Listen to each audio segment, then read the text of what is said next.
कालरात्रिर्महारात्रिर्मोहरात्रिशदारुणा त्वं श्री त्वमीश्वरी त्वं ह्रीं त्वं बुद्धिर्बोधलक्षणा लज्जा पुष्टा तुष्टि त्वं शांत क्षांतरेव च खड्गने शूलने घोरा गदने चक्रने श्री गणेशाम्बिकाय नमः मंत्र पुष्पांजलि समर्पयामि कुलदेवताय नमो नमः।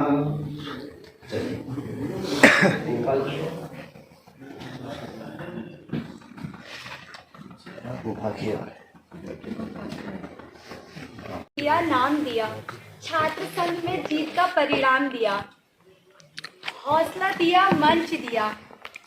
और कैसे शुक्रिया अदा करूं मैं इस मेरे वारिकटना परिवार और समस्त क्षेत्र परिवार का कि मुझ जैसी साधारण से एक बालिका को इतनी कम उम्र में इतना बड़ा सम्मान दिया, इतना बड़ा सम्मान दिया।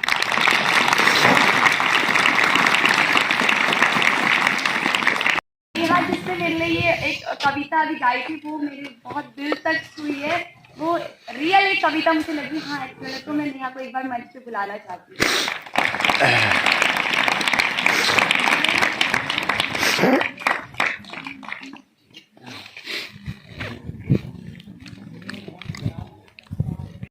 ये तो हमारा रास्ता ही नहीं है हमारे पास। देखिए अगर हम लोग कोई काम करने के लिए बढ़ लेना वो अगर नामुमकिन भी है वो मुमकिन हो सकता है और वो जरूर हो सकता है। जिसका जीता जागता उदाहरण आप सभी लोग देख रहे हैं। तो मैं सबसे पहले देखिए मैंने बहुत जमीनी स्तर से जुड़कर काम करा और मैंने सिर्फ स्टूडेंट के बीच में रहकर काम करा है। तो सबसे पहले मैं अपने छोटे भाई बहनों को बताना चाहूँगी आप लोगों का जो भी लक्ष्य है प्लीज़ उस पर फोकस करना। आप लोग सभी लोग अपने लक्ष्य को देखना, किसी भी लेवल के हो या राजनीति के हो, डॉक्टर आपको बनना है, इंजीनियर बनना, पढ़ाई के लेवल पे आगे होना, खेल कूद के माध्यम पे आगे होना, किसी को किसान बनना है, कोई भी काम है उसको देखिए। आप लोग अभी से उसको देखिए और रास्ते में बहुत सारी प्रॉब्लम आएंगे, बहुत सारे लोग आपको रोकने के लिए आएंगे, बहुत सारे लोग आपको डिमोटिवेट भी करेंगे।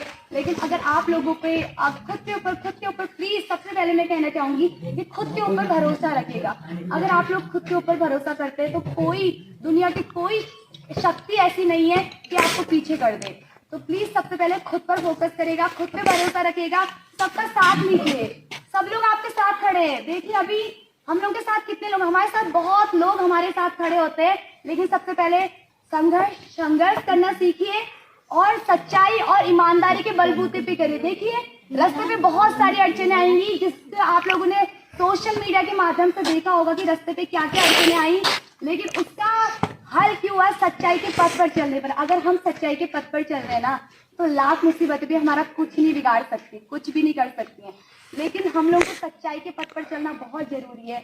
और हम लोगों के समस्त क्षेत्र के लोग, जो हमारे क्षेत्र के लोग, मतलब जब मैं हल्द्वानी पे इलेक्शन लड़ने जा रही थी, जब मेरी नॉमिनेशन रैलियां होती, देखिए वहाँ पे मुझे कुमाऊं का द्वार है, वहाँ पे कुमाऊं के हर एक, देखिए जब मैं ये जीत समर्पित करने के लिए अपने महाविद्यालय पे आ रही थी, मुझे वहाँ पे बड़े बड़े नेता थे, बड़े बड़े लोग थे, बड़े बड़े प्रदेश के नेता वहाँ पे आए हुए हैं और मतलब रश्मि को लेकर आओ। रश्मि को हम लोगों ने आजकल बहुत ज़्यादा प्रेशर भी आ रहा है मुझे, तो मैं रात को छिप के किसी और की, अपनी गाड़ी हमने यूज भी नहीं करी, किसी और की गाड़ी से छिप के मैं ये जीत समर्पित करने आप लोगों के बीच में आई हूँ, सिर्फ अपनी जीत अर्पित करने।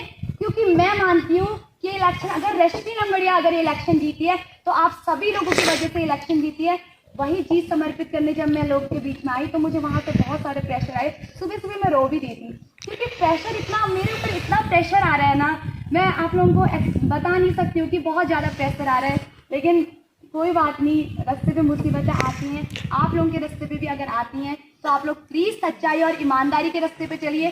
दुनिया में कोई ताकत ऐसी नहीं है कि जो अपनी सच्चाई और ईमानदारी को रोक दे, जिसका जीता जागता उदाहरण है।